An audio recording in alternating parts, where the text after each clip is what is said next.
بسم الله الرحمن الرحیم. راځو نن په مایکروسافټ ایکسل کې په الاینمنت باندې کار کوو. ګوري الاینمنت کې اصل موضوعات د دې مربوطه دي. کله چې موږ او تاسو په یو سل کې یو لیکنه کوو نو دې هغه لیکنې موقعیت دا د باید کوم ځای کې وي. نو دې لپاره بیا تاسو کولی شئ د سل الاینمنت نه استفاده وکړئ. فرض کړئ دغلته ما یو ټکسټ لیکلی دی. اوس ګورئ دې ټکسټ موقعیت کوم ځای کې دی احمده؟ الاینمنټ چیرته دی؟ دې ته څه ویل کېږي؟ دې طرف ته لیفت او لاندې ساحې ته څه ویل کېږي؟ باټم. نو لیفت باټم کې دا موږ سره موقعیت لري. که چېرې زه غواړم دا د ټاپ برخه کې دې اوسي نو دغه ځای نه کولی شي ورته انتخاب کړئ چې دا د موږ سره ټاپ الاین، یعنې الاینمنټ د دې باید ټاپ طرف ته اوسي. کولی شي دلته ورته وایي میډل الاین، یعنې منځ کې دې اوسي، او باټم الاین نه مطلب دا دی چې لاندې دی اوسي. ګورئ الاینمنټ هم موږ او تاسو په دوه رقمه کوو. یو په دغه شکل کې دی ته چې موږ دې ته څه رقم وایو احمده؟ نه مس دغسې چې هغه کوو افقي ورته وایي که عمودي شکل. نو د دغې په واسطه موږ کولی شو عمودي شکل کې الاینمنټ ترسره کوو، او که چېرې په دغه شکل کې افقي شکل کې یعنې دې شکل کې الاینمنټ ترسره کول غواړو بیا د دغه بټن نه استفاده کولی شو،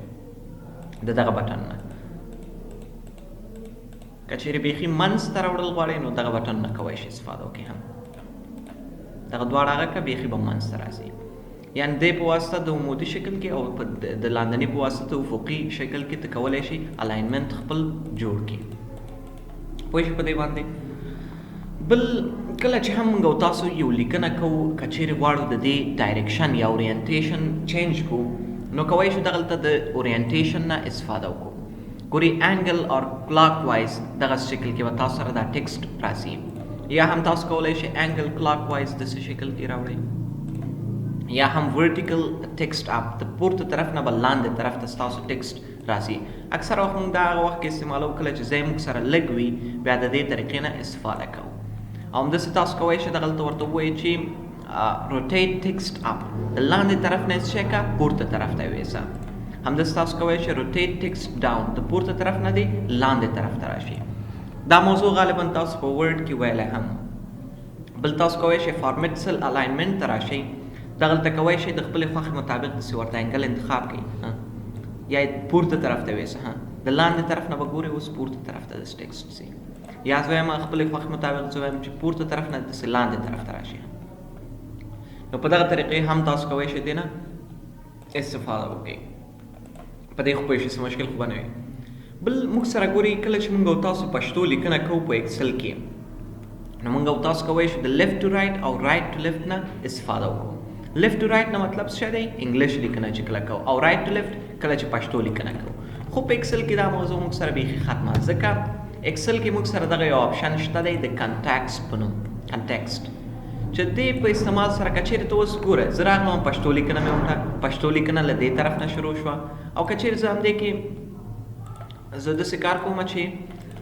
انګلیش لیکنه کومه، ګورئ راځم انګلیش لیکنه کومه نو ګورئ انګلیش لیکنه به دې خوا نه شروع کېږي. نو په ایکسل کې دا موضوع نشته چې طرز له راشي رایټ ټو لیفت او لیفت ټو رایټ. کنټیکسټ ورته انتخاب کړه چې په هره ژبه د لیکنه کوله هماغه سره به ځان برابروي. ګورئ پښتو لیکنه له دې طرف نه شروع شوه، که چېرې همدلته زه انګلیسي لیکنه کومه ګورئ دې طرف نه شروع شوه. نو په ایکسل کې تاسو د دې ضرورت هم نشته چې دې نه استفاده وکړئ. پوه شوئ احمده په دې باندې. بل دلته موږ سره یو موضوع دی د الاینمنټ کې ډیکریز انډنټ او انکریز انډنټ. ګورئ فرض کړئ موږ دغلته یو لیکنه وکړه، احمد ما ولیکه دلته، زه غواړم د دې فاصله زیاته کړم یا یې کمه کړمه د دې سټارټ نه. فرض کړئ دا ما رایټ طرف ته الاین کړم نو کولی شئ د انکریز انډنټ په واسطه فاصله زیاته کړئ. ګورئ دې اړخ نه فاصله څه کېږي زیاتېږي ورته، او د دې بټنې په واسطه کولی شئ فاصله کمه کړئ. په دې کې په ورډ کې هم موږ دا موضوع ویلی وو که نه، انډنټ فاصله چې کله زیاتول غواړو د دې بټنې په واسطه زیاتېږي او د دې بټنې په واسطه فاصله کمیږي موږ سره. بل دغلته یو موضوع دی موږ سره د راب ټکسټ په نوم. ګورئ کله چې موږ او تاسو یو لیکنه کوو، فرض مثال احمد خان ما دلته ولیکه، خان دلته ګورئ په دې سیل کې نه ځایږي. زه وایم کله چې همدغسې حالت رامنځته کېږي نو ټکسټ موږ سره لاندې طرف ته راوړه، نو ته کولی شئ په دې راب ټکسټ نه استفاده وکړئ. راپ ټیکسټ باندې د کلیک واخیست څه شی وشو ښه دلته نه ځای دی په دې سل کې لاندې طرف ته یې راوستو یا زه دلته لیکم محمد اکبر زه هم دا خو اوس نه ځایږي که نه دلته راشه دا سل انتخاب کړه راپ ټیکسټ ورته انتخاب کړه محمد اکبر نو کله چې هم تاسو وایئ که چیرې په یو سل کې یو ټیکسټ نه ځایده لاندې طرف ته دې راشي نو کولی شئ د راپ ټیکسټ نه استفاده وکړئ پوه شئ په دې باندې احمد بل موږ سره د مرج موضوعات دي کله چې هم موږ او تاسو غواړو دوه سلونه یا د دوو څخه زیات سلونه سره مرج کړو یو ځای کړو فرض کوئ زه دغلته پورته لاندې ساحه کې زه راځم دلته ورته لیکم نیم سوري فرض کې آی ډي دغلته نیم دلته فیس دلته اډمیشن دلته ټوټل یا دلته زه راځم دغلته کلاس ورته لیکم دلته فیس دلته اډمیشن او دلته ټوټل زه اوس داسې وایم احمده چې دغه ساحې زه انتخابوم پوره دغه ساحه چې کوم دی موږ سره تر 15 پورې او زه راځم دې لپاره دغسې ټول سنټر ته کوم او ټول لپاره بارډر انتخابوم نو آل بارډر نه به استفاده کوو په دې خو پوهېږي که نه احمده اوس زه راځم دلته لاندې یو څو شمارې هم دلته لاندې تکراروم تر 12 پورې موږ سره راغله اوس زه داسې وایم احمده چې دغه پورتنۍ ساحه چې کوم دی موږ سره پورتنۍ ساحه زه هم دا ټول د شي سره یو ځای دي شي دلته د خپل کورس نوم لیکم یا یو بل څیز لیکم نو ته بل څه شي نه استفاده کوئ مرج اینڈ سنټر مرج اینڈ سنټر ورته ولیکه څه لیکل غواړئ زه ورته لیکم ځوان ایجوکیشنل سنټر نو په دغه طریقې کولی شي چې ته دوه سلونه یا دوه څخه زیات سلونه سره مرج کړي یا هم دغومره ساحه ما انتخاب کړی فرض کوئ زه یم دغه سلونه دی یا روګانې د سره مرج شي اوس ګورئ که چیرې زه غواړم دغه ټول د سره مرج شي نو مرج ان سنټر نه استفاده کوم مرج ان سنټر نه یو مطلب دا دی چې مرج خو د شي دا سلونه یو ځای خو د شي خو کومه لیکنه چې زه کوم دا د باید کوم ځای کې اوسي په منځ کې دی اوسي ګورئ سنټر کې دی او که نه یا هم دویم آپشن موږ سره دلته دی مرج اکراس دې نه مطلب دا دی چې دا خو موږ سره مرج کا خو روګانې موږ سره مرج کا کالم هغه یې باید د هر یو جدا وي موږ سره ګورئ هر یو موږ سره څه شو جدا شو هر یو باید جدا جدا د رو په شکل کې موږ سره د هر یو جدا جدا رو په شکل کې راشي او که چیرې ته وایې چې ټول د یو ځای سره مرج شي نو مرج ان سنټر باندې کلیک واخله اوس ټول مرج شوي او که چیرې مرج اکراس وای نو هر یو سل به ځان ته جدا جدا وي هر یو رو به ځان ته جدا جدا وي دا جدا رو دی دا جدا دا جدا نو که چیرې غواړې روګانې د جدا جدا مرج شي نو کولی شي مرج اکراس نه استفاده وکړي او مرج ان سنټر نه مطلب څه شی احمده ټول دی مرج شي یو ځای دي شي او منځ ته دې راشي یعنې په دې کې د ټولې موږ سره یوه رو په شکل کې راشي او که چیرې بیا موږ د مرج اکراس نه استفاده کوو جدا جدا روګانې به وي اوس ګورئ موږ 3 روګانې انتخاب کړې وې روګانې خو موږ سره هماغه 3 دي صرف کالمونه سره یو ځای شول پوه شئ احمد اوس د مرج اکراس نه مطلب څه دی کالمونه سره مرج شي روګانې دې جدا جدا اوسي ګورئ روګانې هرې اوس که چیرې زه دا ټوله ساحه هم انتخابوم او دلته ورته مرج اکراس نو دې نه به مطلب دا وي چې روګانې به جدا جدا وي ګورئ یو رو دوه همداسې ټول روګانې جدا جدا موږ سره راغلي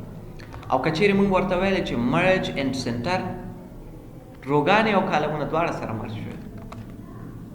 اوس به په مطلب پوه شوی اوسئ بل مرج سیلز دی کله چې تاسو غواړئ سیلونه سره مرج کړئ نو کولی شئ مرج سیلز نه استفاده وکړئ فرض که دغه دوه سیلونه زه وایم چې دا دواړه د سره یو ځای شي مرج سیلز باندې کلیک واخله سیلونه سره مرج شو خو لیکنه به کومه ساحې کې د دې او د مرج اینډ سنټر تقریبا سیم کار دی فرض کړئ دغومره ساحه د ما انتخاب کړی زه مرج اینډ سنټر خو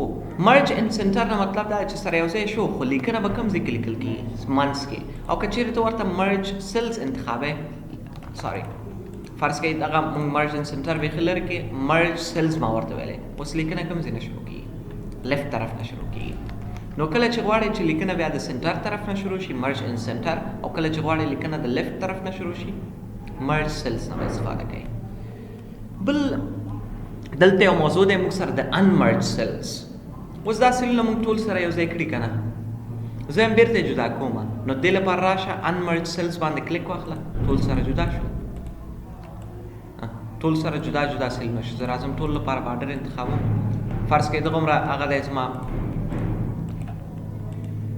مرج ان سنټرس دې ځینې ختموم